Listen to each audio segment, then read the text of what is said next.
Қайырлы күн көрермендерім, ауызашарға не кешкі асқа хит болып жатқан түрік халқының маклюбе тағамын бірге дайындайтын боламыз. Олай болса, видеоны соңына дейін көріңіздер. Керек азық-түліктер видеода көрсетілген және описаниеде жазылған. Алдымен май құйып қызып тұрған қазанымызға жұқалап туралған етімізді салып, қуырамыз. Дәміне қарай тұз қосамыз, араластырып, еттің сорпасы тартылғанша қақпағын жауып қуырамыз. Енді етіміз қуырылғанша көкөністерімізді тураймыз. Алдын ала тазалап жуылған картопымызды видеода көргендеріңіздер етіп, яғни дөңгелетіп тураймыз.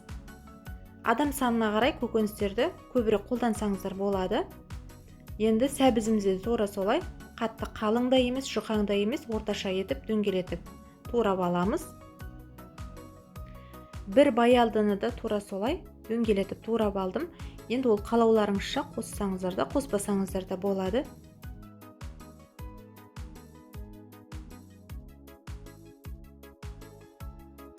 Пиязымызды да тура солай дөңгелетіп турап аламыз. Достар, каналдың дамуына өз үлестеріңізді қоса аласыздар. Жоғарыдағы қоңырауша белгісінің үстінен басып, осы видеоны достарыңызға және басқа да әлеуметтік желілерге бөлісулеріңізді сұраймын. Етіміз өзінің сөлі тартылып, жақсылап қуырылды. Енді үстіне қайнаған су құйып, кішкене қақпағын жауып, асты баяу отта 25 минуттай пісіріп аламыз.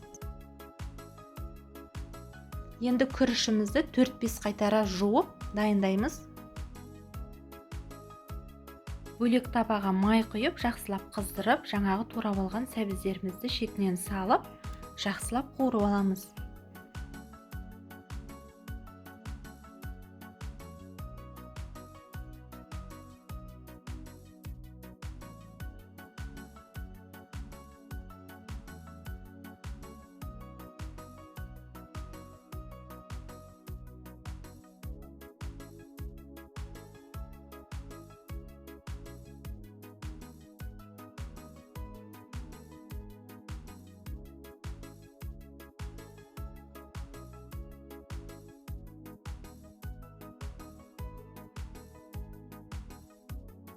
Баялдымызды да тура солай екі жағы қызарғанша қуырып аламыз.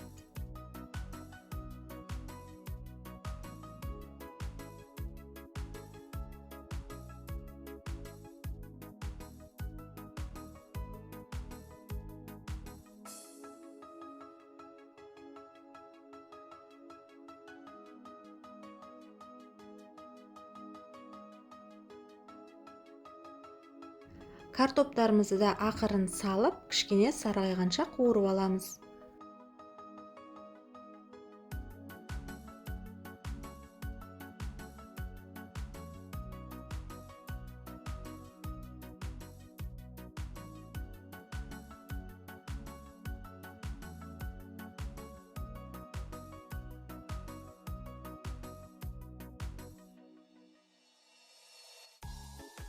Міне барлық көкөністерімізді қуырып алдық.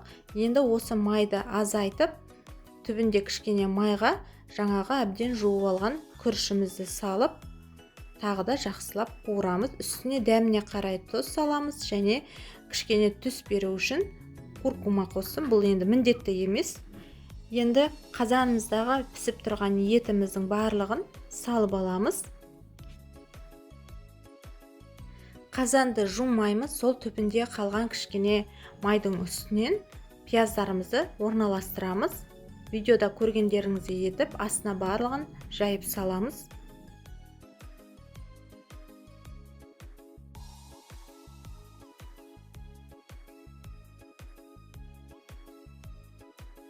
Пияздың үстінен қуырып алған сәбіздерімізді саламыз.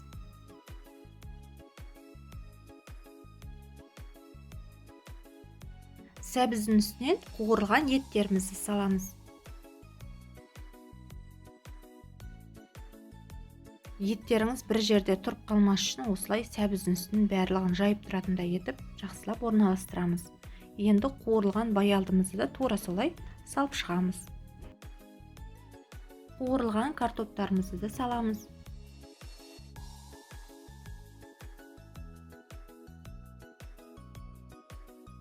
Картоптың үстінен қуырылған күрішімізді саламыз және осылай қасықпен барлығын тегістеп кішкене үстінен басыңқыраймыз. Дәміне қарай тұз бен қара бұрыш қостым және қайнаған су құямыз. Суымыз күріштен бір елдей асып тұру керек. Қазанның қақпағын ашып, кішкене суы тартылғанша қайнатамыз. Одан кейін қақпағын жауып, яғни баяу отта асықпай пісіреміз. Күрішіміз піскенше салатымызға қияр мен қызанағымызды тураймыз. Салатқа қалауыңызша, яғни корейлік морков салатын қоссаңыз да болады, немесе қасына консервідегі кукуруз және горохтарды да қосуға болады.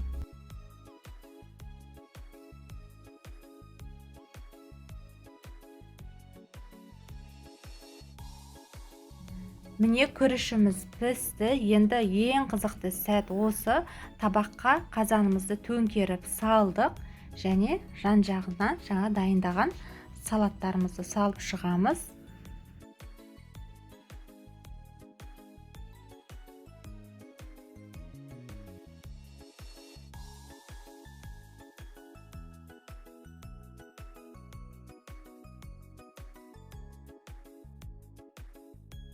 Салаттың арасына 2-5 осындай дүкеннің айранын құйдым.